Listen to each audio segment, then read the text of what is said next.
Hi friends, welcome to Telugu defence news. పెహల్గామ్లో జరిగిన భయంకరమైన టెర్రర్ అటాక్ తర్వాత ఇండియా పాకిస్తాన్ల మధ్య టెన్షన్స్ బాయిలింగ్ పాయింట్కి చేరిన విషయం తెలిసింది. మీడియాలో బజ్ నడుస్తుంది. సోషల్ మీడియాలో ప్రతీకారాన్ని డిమాండ్ చేస్తూ యాంగ్రీ పోస్టులు సర్క్యులేట్ అవుతున్నాయి. ఇలా పాకిస్తాన్ మీద వేళ్లు చూపించడం సహజం. దశాబ్దాల నుండి వాళ్ళు ఇలాగే చేస్తున్నారు. కానీ ఇక్కడ ఇంకోటి ఉంది. మనమందరం వెస్ట్లో ఉన్న పాకిస్తాన్ మీద దృష్టి పెడుతుంటే తూర్పున ఇంకో శత్రువు కూడా వార్నింగ్ ఇస్తున్నాడు. బంగ్లాదేశ్లో ప్రస్తుత గవర్నమెంట్కి క్లోజ్గా ఉన్న కొంతమంది బిగ్ షాట్స్ ఇండియా పాకిస్తాన్ వార్లో జాయిన్ అవుతామని ఓపెన్గానే బెదిరిస్తున్నారు. మాజీ Bangladesh army general ALM Fazlur Rahman, అతనికి ఇంకా బంగ్లాదేశ్లో చాలా పవర్ ఉంది. సోషల్ మీడియాలోకి వెళ్ళి ఇండియా పాకిస్తాన్ మీద దాడి చేస్తే బంగ్లాదేశ్ చైనాతో టీమప్ అయ్యి నార్త్ ఈస్ట్ ఇండియాపై దాడి చేసి ఆక్రమించుకోవాలన్నాడు. ఆ పోస్ట్కి మరలా యూనుస్ గవర్నమెంట్కి చెందిన వాళ్ళు కూడా లైక్ చేసి సపోర్ట్ ఇచ్చారు. అంటే ఇది ఒక పర్సన్ ఒపీనియన్ కాదు, ఇంటర్నెట్లో యూనుస్ గవర్నమెంట్ అల్లుతున్న నరేటివ్.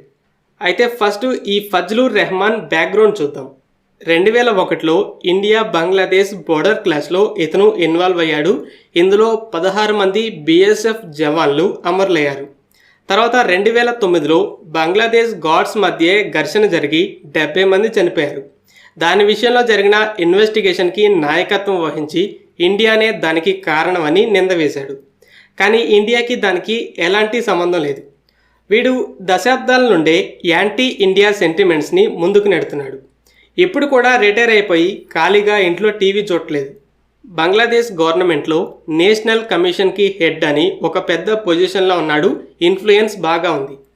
ఇక బంగ్లాదేశ్ నార్త్ ఈస్ట్ ఇండియాని ఆక్రమించుకోవాలి లేదా ట్రేడ్ పరంగా ఈ రాష్ట్రాలు బంగ్లా మీద ఆధారపడేలా చేసుకోవడానికి చూస్తుందని తెలిసింది. ఇండియా ప్రస్తుతం బంగ్లా విషయాన్ని పక్కన పెట్టి పాకిస్తాన్ మీదకి పూర్తిగా డిస్ట్రాక్ట్ అయిపోయింది. అందుకే మేము కూడా ఉన్నామని ఇప్పుడు కొంచెం సౌండ్ చేస్తుంది. ఇండియన్ మిలిటరీ పాక్ బంగ్లా కలిసి దాడి చేసినా కూడా హ్యాండిల్ చేయగలదు. మిలిటరీ ఫోర్స్ బడ్జెట్ చాలా పెద్దదని బంగ్లాకు కూడా తెలుసు. అందుకే ఇందులోకి చైనాని కూడా లాగుతుంది. బంగ్లా, చైనా, పాక్ 3 ఫ్రంట్ వార్ అనే భయాన్ని క్రియేట్ చేయాలని చూస్తుంది. మరి చైనా ఇందులోకి వస్తుందా? మిలిటరీ అండ్ పొలిటికల్ అనలిస్టులు ఏం చెప్తున్నారంటే ప్రజెంట్ చైనా ఆ సిచ్యువేషన్లో లేదు. Last year US intelligence reports Chinese rocket ఫోర్స్లో ఉన్న చాలా బలిస్టిక్ మిసైల్స్లో ఫ్యూయల్కి బదులు వాటర్ ఫిల్ అయ్యి ఉన్నాయని చెప్పాయి. చైనా ఇప్పుడు ఈ కరప్షన్ని క్లెయిమ్ చేయడంలో బిజీగా ఉంది.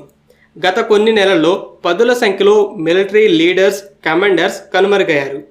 యుద్ధంలో స్ట్రాటజీస్ని ప్లాన్ చేసే లీడర్షిప్ దెబ్బతింది. ఇప్పుడు చైనా యుద్ధానికి రెడీగా లేదు. అలాగే ట్రంప్ వచ్చాక పెద్ద లెవెల్లో ట్రేడ్ వార్ జరుగుతూ చైనీస్ ఎకానమీ ఆల్రెడీ డ్యామేజ్ అవుతుంది. దీనితో ఇండియాతో ఉన్న గొడవల్ని ఆపేయాలని నిర్ణయించుకుంది. అందుకే గాల్వాన్ క్లాస్ తర్వాత బోర్డర్లో మోహరించిన మిలిటరీ ఫోర్స్లో చాలా వరకు వెనక్కి తీసుకుంది. అలాగే తైవాన్ మీద దాడి చేయడమే చైనాకి ఇప్పుడు ఫస్ట్ ప్రయారిటీ అయింది. సో ప్రజెంట్ 3 ఫ్రంట్ వార్కి ఛాన్స్ లేదు. కానీ బంగ్లాకి ఏం కావాలంటే ఈ 3 ఫ్రంట్ వార్ అనే భయాన్ని క్రియేట్ చేయాలి. ఈ యాంటీ ఇండియా సెంటిమెంట్స్ వెనుక 2 ప్లాన్స్ ఉన్నాయి. ఫస్ట్, ఇండియాకి 3వ వైపు కూడా ఆపద ఉండబోతుందని ఒక ఆలోచనని క్రియేట్ చేస్తే తీస్తా వాటర్ షేరింగ్ లాంటి అగ్రిమెంట్స్లో మనకి ఎక్కువ బెనిఫిట్ ఉండేలా ఒప్పుకుంటుంది, మనకి లెవరేజ్ ఉంటుందని బంగ్లా ప్లాన్. అలాగే పాకిస్తాన్ లాగానే యూనుస్ వచ్చాక బంగ్లాలో కూడా ఫుడ్ ప్రైజెస్ పెరిగిపోతున్నాయి. ప్రజల అటెన్షన్ని ఇండియా మీదకి తిప్పడానికే మనం ఇండియా మీద దాడి చేయాలని యాంటీ ఇండియా సెంటిమెంట్స్ని ముందుకు నెడుతుంది. యూనుస్ నార్త్ ఈస్ట్ని ల్యాండ్ లాక్డ్ అని పిలిచింది. ఆ రాష్ట్రాలు నిజంగానే మనం ల్యాండ్ లాక్డ్ అని ఫీల్ అయ్యి సముద్రం నుండి చేసుకునే ఇంపోర్ట్స్లో బంగ్లాదేశ్ని రూట్గా వాడుకుంటాయి, మనకి ట్యాక్స్ కడుతూ గ్రిప్లో ఉంటాయనేది ప్లాన్. అయితే ఇంతకుముందు ఈ రాష్ట్రాలు మా మీద ఆధారపడాలని చెప్పి ఇప్పుడు ఏకంగా ఈ రాష్ట్రాలని ఆక్రమించుకుంటామని స్టేట్మెంట్లు ఇస్తున్నారు.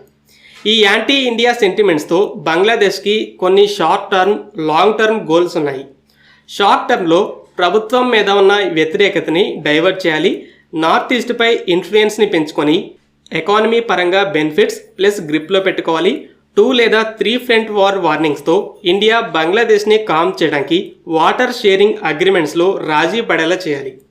కానీ లాంగ్ టర్మ్లో అయితే నార్త్ ఈస్ట్లో ఉన్న సపరేటిస్ట్ గ్రూప్స్కి సపోర్ట్ ఇచ్చి ఉగ్రవాదంతో నార్త్ ఈస్ట్ని సపరేట్ చేయడానికి చూడొచ్చు. ఫ్రెండ్స్, ఈ వీడియో మీకు నచ్చినట్లయితే లైక్ చేయండి. అలాగే మరిన్ని ఇంపార్టెంట్ డిఫెన్స్ అప్డేట్స్ కోసం మన ఛానల్ని సబ్స్క్రైబ్ చేసుకోండి.